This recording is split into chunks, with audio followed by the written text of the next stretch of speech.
Even the US-China race can be reframed in this way. So rather than thinking about who's building the best models, we should be focusing a lot more on who is able to diffuse these models across their productive sectors of the economy. What are some of the areas that you think knowledge workers could benefit from the current crop of generative AI tools? And so we know already that people do tend to over-rely on this type of automated system. I would say that I think there are ways to prevent this type of automated bias. What's your opinion on, the Chinese building something despite having so many sanctions on, not having the relevant GPUs to train their models on? I think when you see the performance of DeepSeek's latest models like DeepSeek R1 or Qwen QWQ, we understand that, that's not really working very well. Hello and welcome to The Interface, the Hindus podcast to make sense of the accelerating pace of change underpinned by technology. I'm your host, John Xavier, the Hindus technology editor. In today's program, we're going to be discussing a new book, AI Snake Oil, that critically examines artificial intelligence, focusing on its limitations and often exaggerated claims surrounding its capabilities. Joining me today is Sayash Kapoor, PhD candidate at Princeton and a senior fellow at Mozilla. He's the co-author of the AI Snake Oil book. Sayash, thanks for taking the time out and joining me at the interface. Thank you so much for having me. Great, Sayash. Sayash, I think it's a great book and also something that is a need of the hour, given that so many things are coming out with AI kind of stamped on them. So I think it'll be nice for the audience to get a sense on the book as sort of a gist. I know that you discuss about the predictive and the generative aspects aside. One of the key things I really like is how you kind of go into the history of generative AI. So if you could give a sense about the overall book and what you're looking at, and then we could get into the predictive and the generative part. Would you like to go? Yeah, that's fantastic. So the title of the book, Snake Oil, actually comes from this phenomenon that happened in the US in the late 19th and early 20th centuries, when you had these snake oil salesmen. So these people would be selling some sort of magic potions almost, marketed as Chinese snake oil. They would be going from town to town, city to city to sell this product. And they claimed that it could cure basically any illness. You have liver diseases, snake oil will cure that. If you have rheumatism, snake oil will cure that.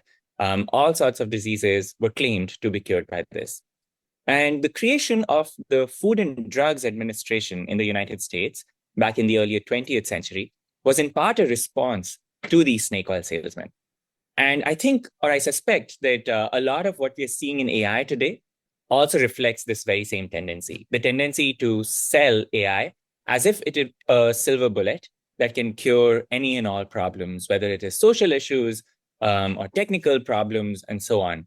And while AI has made genuine progress in a lot of ways, it is crucial, just like the FDA was crucial to separate the hype from the true advances.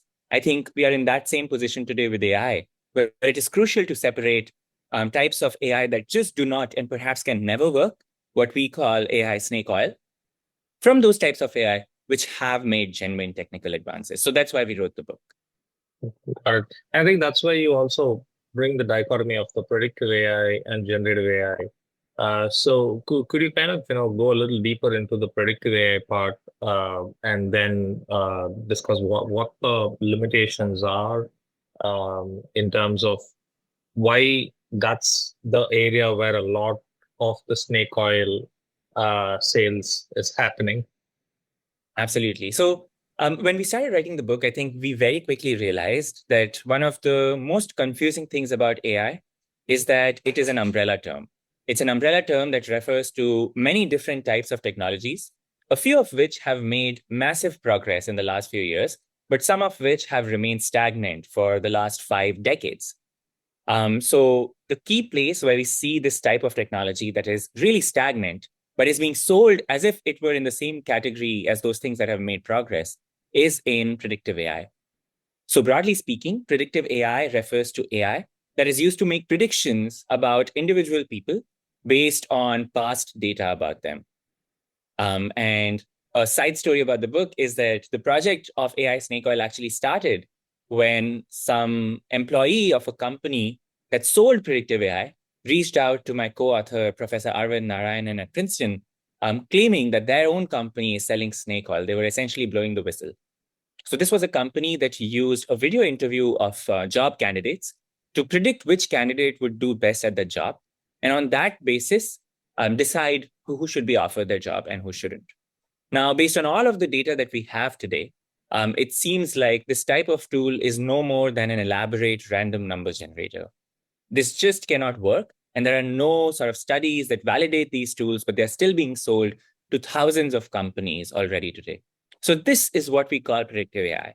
When you're trying to make decisions, sometimes really consequential decisions about people based on data from their past behavior, and on this basis, make predictions about whether they would go on to do well at a job, whether if a criminal is being tried in court, they would go on to commit another crime, and so on. And so I think the key sort of point we make in the book is that in most cases where predictive AI has been used for making this type of consequential decisions, it suffers from a number of shortcomings that are sort of impossible to fix. And so predictive AI just cannot work on its own terms. And yet developers continue to sell these tools under the banner of AI because this sort of exploits the public's confusion about where rapid AI progress can be trusted and where it can't. All right. And also on predictive AI, the book points out the idea that the importance of granularity in data to make intelligent analysis and predictions, which is often not available because a lot of the analysis go only up on the past data. In that context, what do you think would be the impact of synthetic data being developed through the use of AI systems themselves, and then feeding it back into the maybe a statistical analysis to make predictions? Would that have any impact in the prediction? So I think people have definitely tried improving predictive AI using this type of synthetic data collection.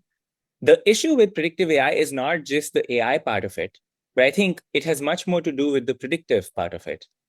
So, for example, in the book, we have an entire chapter on why predicting the future is hard, especially when it comes to making predictions about individuals and making predictions about social settings. And I think those limitations are inherent to the predictions themselves. So, in other words, it's really hard to predict which types of job candidates would do better at a job, or which criminal, sort of defendant would go on to commit another crime. And I think that does not change with or without AI.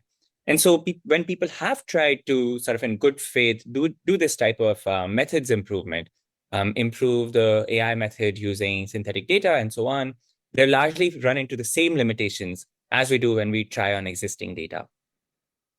And you also have I'd say more a positive outlook towards generative AI. Why exactly is that? And since the last few years, that saw an explosion of generative AI.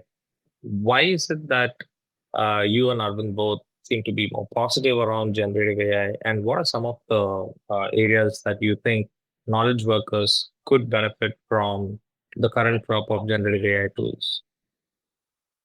So I think for generative AI, the problem that is being solved is slightly different. We aren't trying to make predictions about the future, but rather we're trying to make something that is useful in the present, whether that is writing code or verifying a document or what have you. And I think the same sorts of limitations that accompany predictive AI just don't exist in this domain, because we are not trying to make predictions about what will happen in the future, but rather we're trying to use generative AI in most cases to figure out what has already happened, to analyze data, to synthesize things based on past data. And I think for all of those cases, those limitations don't arise. Examples of places where I have personally benefited a lot from predictive AI are things like writing code, for instance. I would say more than half of the first draft of code that I write these days is done using generative AI systems. I know of people who are using it to consume information, I know of people who are using it to verify their documents for subtle errors and so on. Of course, with all of this, there is a necessary caveat that generative AI systems also have their own limitations. So, for example, one of the main ones with today's systems is the concept of hallucinations. This is when a generative AI system makes up or fabricates facts that don't really happen in the real world. And this, to be clear, is still an ongoing research challenge. All generative AI models today, irrespective of how state of the art or how fancy they are, suffer from the problem of hallucinations. And if we misuse these models, we have seen cases where lawyers have been sanctioned because they used ChatGPT to prepare a legal brief. They did not verify the citations in that brief. And then ultimately, it was found that the citations were of cases that never existed. And so we have to be very careful about these limitations. But given that there are sort of human experts in the loop who are aware of these limitations, who know what generative AI is good for, and who know how to correct its mistakes when they do happen, I think generative AI can be very, very useful for most knowledge work. Right. You mentioned about using these tools as a kind of first draft, and I'd like to take the analogy of thinking fast and thinking slow. Daniel Kahneman's idea that how you build intuition into your thinking process. Maybe this could be a thought experiment. If you think of a scenario when knowledge workers continue to get used to these sort of tools regularly, would it get to a point where it will get difficult for them to kind of initiate a creative thought process, and they'd always look for a canvas that has some information on it, and then below, is that something that you've given thought to? Yeah, that's a very interesting point. I do think like over reliance and automation bias, the tendency to over rely on automated systems is definitely something we should look out for. So, for example, and this is not just in the case of generative AI, this is true for all technologies. So, there was this 2010 study that found that airline pilots, when they're sort of training in simulators, when they're given an automated system that fires an alarm for the wrong engine. So, the pilot should ideally know that one of the engines is in default mode, but the alarm is for another engine. In 75% of the cases, they turn off the wrong engine. But if they don't have that automated system, if they don't have this automated alarm, but rather are following a checklist, this error occurs 3 times at a 3 times lower rate.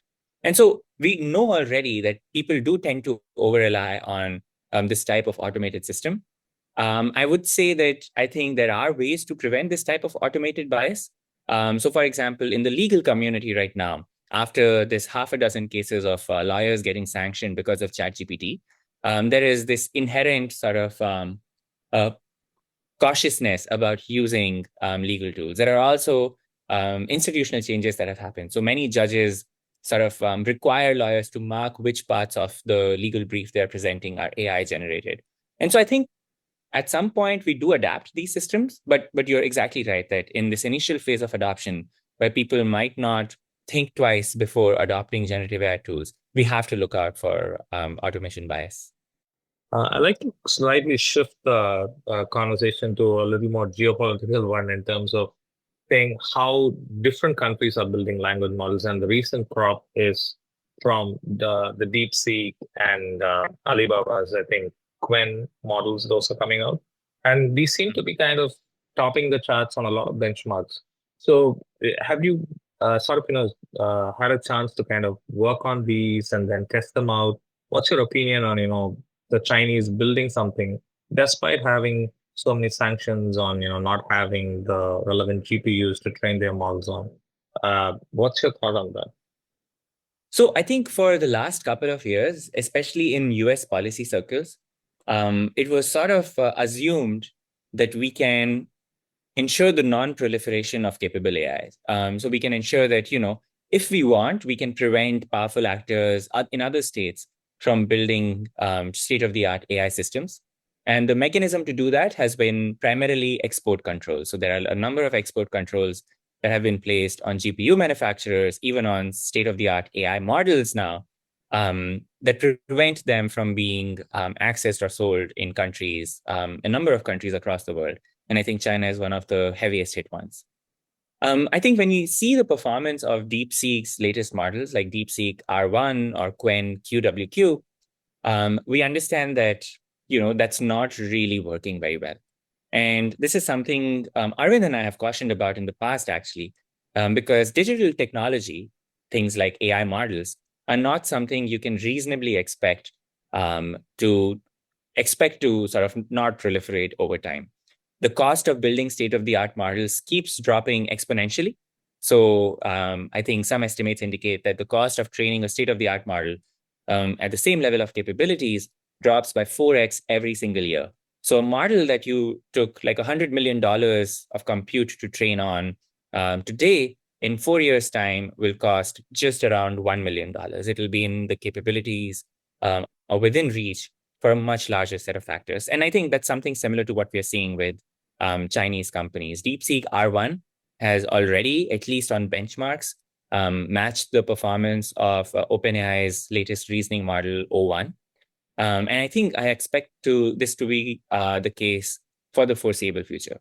One other thing that I would note is that while there is a slight gap, like DeepSeek R1 was launched almost 6 months after OpenAI started talking about their O1 series of models.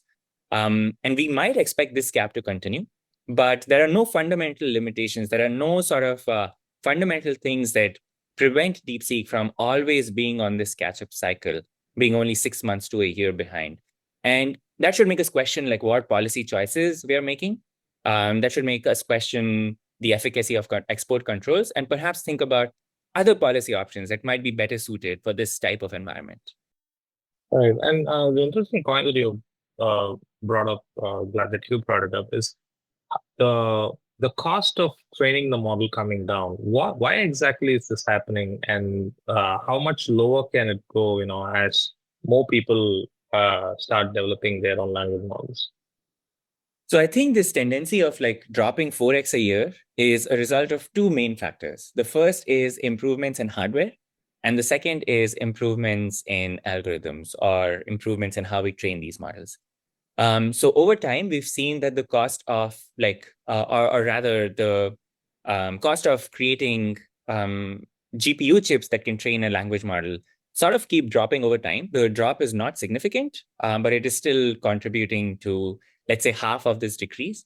So NVIDIA, when they launched their latest B100 series of models, which surpassed the current H100 state-of-the-art GPU chips, announced that it leads to a 3x improvement at a roughly similar cost. So for the same cost, you can get like thrice the GPU power in some sense than you could 3 years ago. But the second and more important improvement is that we are figuring out how to build these models more efficiently. So if you look at the original transformer architecture back in 2017, and if you look at how we are training these transformer models today, we have made a number of small improvements.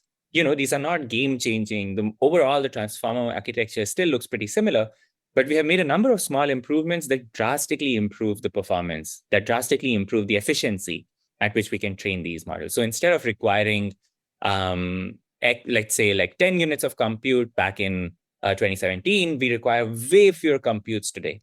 And I would say like one last thing in the equation is synthetic data. So especially when you think about advances like DeepSeek's R1, they are based on a lot of synthetic data. So let's say you have like a previous version of your language model, and you want to improve it on tasks like coding exercises. What you can do is you run this model on all of the coding exercises, or let's say a coding benchmark, hundreds of times, and you only take the traces where the model was correct. And then you fine-tune the model using these traces and try again. So this type of synthetic data fine-tuning loop has also proven to be very effective at improving the model's capabilities. And as you can imagine, it's not very expensive to do this. You can already do this with a large number of models that you use to generate this training data.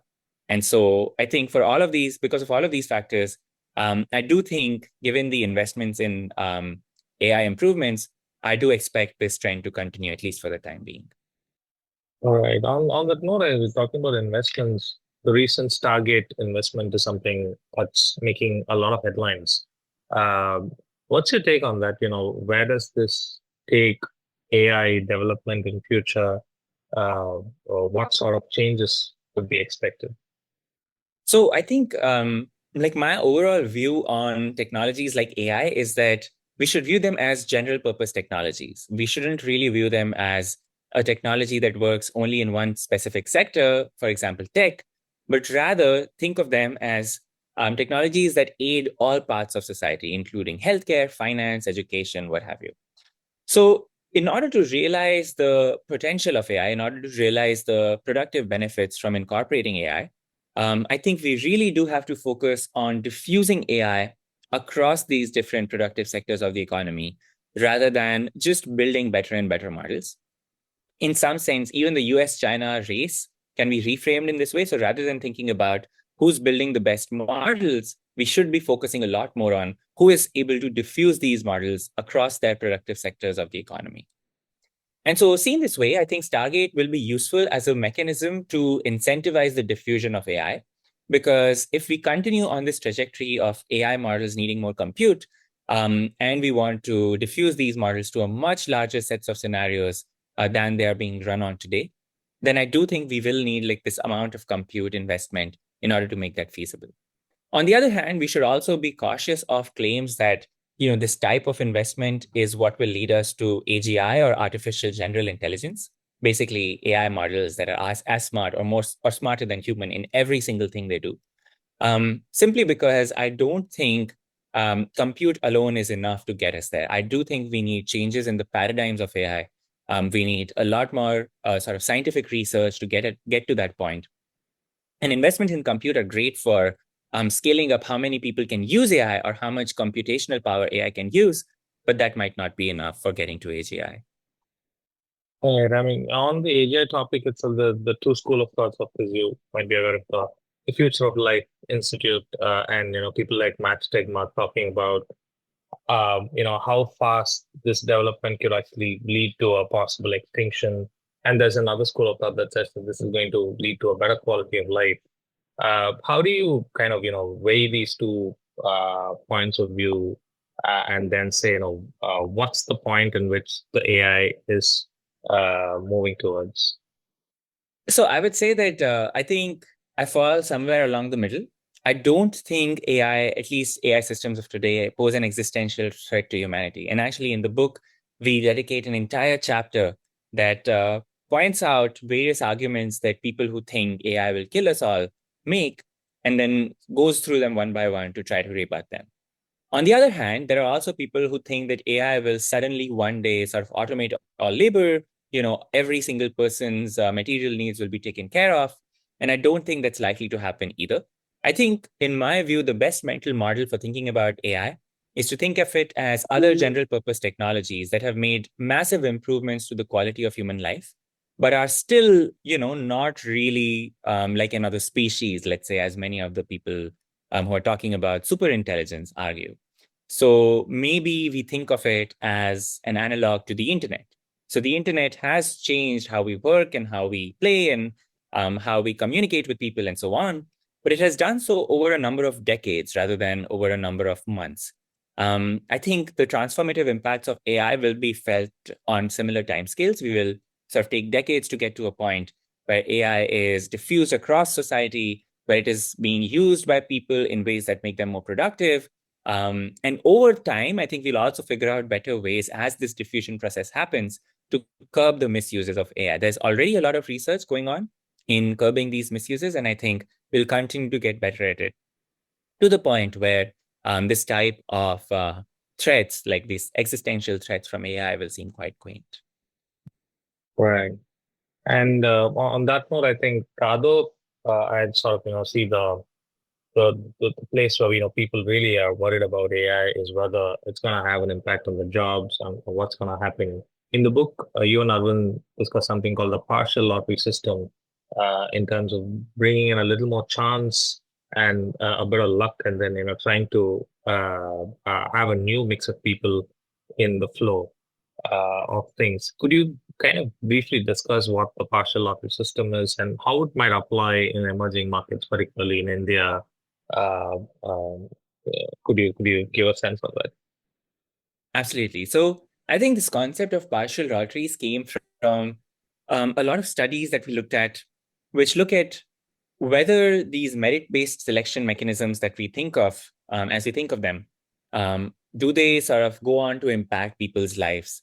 And one example of this that I find really compelling is what is called the Matthew effect in science funding. So here's an example of how it worked. You look at, let's say, early career professors who have applied for a scientific funding grant. Let's say they have scored on some metric that ranges from 0 to 100, and the cutoff is at 80. Now, if you look at two professors, one who scored 79.9 and another who scored 80.1, these are two people who had very similar profiles in all meaningful ways. They did not really differ from each other.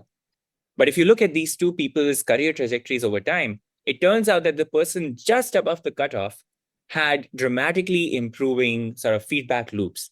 So in particular, they were, by the time they sort of retired, they were 8 to 10 years ahead in terms of career accomplishments than people just below the cutoff. And this was observed for scientific fields, but I think the broader theory holds true, which is that in many cases, the actual impact of these types of selection mechanisms is not really to understand who is more or less meritorious, but rather just an outcome of luck. There is a lot of luck that dictates whether someone is just above or just below a threshold. And that continues to dictate people's life outcomes over long periods of time. So I think partial lotteries are one way to overcome this type of feedback loop. The concept is this. You have some sort of basic cutoff. You have let's say a cutoff that dictates that at least all of the people above this threshold are at least somewhat competent. And then once you have this initial cutoff, you don't really distinguish between the people above it. You just sort of do some sort of lottery in order to select people for grants or select people for college admissions or so on. And the advantage of this is twofold. First, it saves people from premature optimization. So it saves people from spending so much time and effort and energy into crossing over that sort of cutoff and getting as high, let's say, a rank or as high a score as possible. And instead, just focuses on them crossing this threshold, and then they can rely on the lottery system. I think another advantage is it sort of foregrounds the nature of luck in many of these institutions. So for example, if you look at admissions into, say, top colleges in India, I appeared for the JEE advanced examination, and I can say with absolute certainty that there is very little difference in terms of the academic merits of someone who gets a rank in the late thousands versus the early thousands versus the early hundreds. You just cannot really distinguish between them meaningfully, at least in terms of eventual career outcomes. And so what this would look like in the context of JEE is that you have a cutoff. Let's say, the top 20,000 people are considered because we have 20,000 seats for all the IITs. And then after that, what branch and school you get is based largely on a lottery system that sort of allocates you at random to all of these places. This would reduce the stress of a lot of students by such high amounts. This would reduce the amount of sort of worry they have before the JEE and so on. And I think this would also be more equitable in the sense that, people can foreground the state of luck that they have on the day of the exam rather than just thinking that it is something that is on the individual to have done better. Interesting. I hope we kind of get some chance to test it out in India and see where it goes. On that note, thank you so much, Sash, for taking the time out. It's been a pleasure speaking to you and getting to know a lot of interesting things that is more than what is in the book. And wish you all the very best. And I do encourage our listeners to get a copy of the book. It's interesting just to kind of demystify AI and know for themselves, what's the more interesting thing in it, and what are some of the things that it still can't do, where humans are better. Thank you so much for your time. Thank you so much for having me. Thank you for tuning in to the Interface Podcast. For more such episodes on technology and innovation, tune in to the Interface on Spotify, Apple Podcasts, or wherever you get your podcasts from. Do share your comments with us at the interface at thehindu.co.in. To keep yourself updated with the latest tech, please go to thehindu.com or follow us on all social media platforms. Thank you.